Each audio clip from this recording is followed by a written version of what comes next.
another thing. But you see, to ask for the number of arrests or killings, that would be a stupid question. Mr. Chair, ang tanong ko, sinasabi nyo rin na ang war on drugs ay talagang utos nyo. Diba? Pag sinabing war on drugs, Duterte yan. Sa inyo na nadikit yan. Unless, eto po, tanong na pwede nyo i-expound. May iba kayong gustong itawag doon? Meron po ba kayong gustong ibang itawag doon? Wala na po. Sabi ko, I assume full responsibility for whatever happened in the actions taken by the law enforcement agencies of this country to stop the drugs or the serious problem of the drugs affecting our people. Mr. Chair, next question. Nung naging mayor po kayo, sabi nyo naging safe ang Davao. Tama po ba? That would be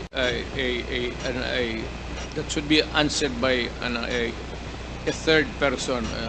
I would not be answering that. It would be presumptuous of me to conclude. Hindi ako magsabi. I never said that Davao City was not publicly.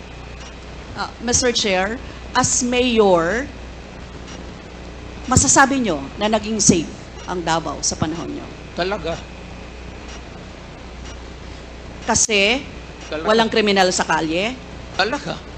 walang snatcher, Walang snatcher. walang akyat bahay, Walang akyat bahay. walang magnanakaw, Walang magnanakaw. walang mamamatay tao. Walang mamatay tao. So yun po lahat, yes. Oh. So walang mga kriminal o walang insidente ng kriminalidad, bakit po? Merong mga incident, not totally. It would be a dream of a city not to have any criminal incidents or violence. Pero overall, Davao City was safe. If the test or standard would be that a citizen of the city can walk all over the city and men and children can go home safely, unmolested, undisturbed. That was the standard that I gave to the police of Davao City. Mr. Chair, I would like to ask, no? Hindi ba nagkandamatay sila sa panahon na yun? Marami po. Sino-sino po ang mga pumatay? Wala akong listahan yan, ma'am. We have to go to the tawag nito. Hindi ko bit-bit. Ang bit-bit ko lang ho yung film din. Mr. Chair, I would like to ask again, no? Sa inyo po na karanasan, kayo mismo ba pumatay? Ako? Marami. Mga 6 o 7. So Ewan what- ko kung natuluyan yung hindi ko na follow up sa ospital kung natuluyan. Quote ko lang, ipaalala ko ulit, Mr. Chair, kasi mula din ito sa Senate hearings, ano? I-quote ko lang po kayo, in Davao, I used to do it personally, just to show to the guys that if I can do it, why can't you? Correct. Sinabi niyo po yan sa mga business leaders sa meeting sa Manila. At kung paano niyo ginode ang mga police officers to gun down suspects. Tama po ba? Yes, if they present a violent resistance. That's the only thing that you can kill the criminal if you are personally in danger of losing your life too. Ito But ba, hindi mo pwedeng patayin yung kriminal nakahandcuff o nakatali. Hindi trabaho ng lalaki yan. Ito pong second, Mr. Chair, na quote, kayo rin ito. And I'd go around in Davao with a motorcycle, with a big bike around. And I would just patrol the streets looking for trouble also. Manila Times po ito. I was really looking for a confrontation so I could kill. Sinabi niyo po ito. Yes. Nagdadasal po ako na nagmumumtor ako na may mag-hold upper dyan. At gumabot na kita, talagang patayin kita. At kung basta kriminal ka, wala akong pasensya sa kriminal. Pagka lumaban, patayan. So, Mr. Chair, kanina po kasi sinabi ni Duterte na he takes full legal responsibility. Yes. Siya ang mananagot at Yes. makukulong sa ginawa ng mga kapulisan. Yes. Kung sa inyo po ang policy, inaako nyo rin ang accomplishment nito.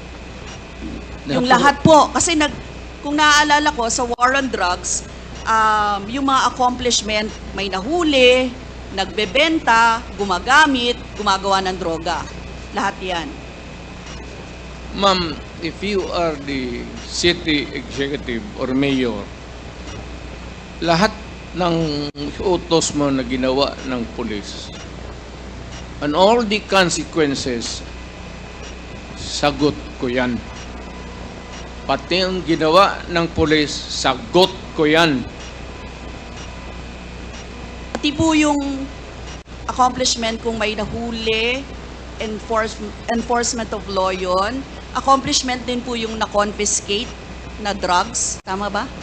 Lahat ng trabaho ng pulis, because you are the mayor, at inutos mo yan, and the consequences, or sometimes an incident can go right and go wrong. Protektahan ko yung pulis kasi ako ang mayor. Hindi magtrabaho yung pulis, matakot yan kung hindi mo bakaban. So lahat ng trabaho ng pulis, nung ako'y mayor, for the longest time, akin yan. So, Mr. Chair, alam niyo po ba kung ilan ang arrested sa mga drug operations at how much ang drug na na-seize nung time na yan? Ma'am, I was not notified in advance that I have to make an accounting for the arrested persons in Davao City. That is, I would not want to. That would not be a proper question. For a Mr. Chair, resource sabi person. niyo yung accomplishment report sa inyo yan. Accomplishment, yes. Accomplishment is another thing. But you see, to ask for the number of arrests or killings, that would be a stupid question. Mr. Chair, sinabi po ninyo na aakuin nyo lahat. Eh di syempre may accounting din kayo, Mr. Chair. At kabisado nyo, kahit nga kabisado ninyo kung ilan ang hinuli, ilan ang pinatay, ilan. Dapat may accounting kayo, Mr. Chair. And I believe, Mr. Chair, noong 2017, correct me if I'm wrong, may President's Accomplishment Report kayo.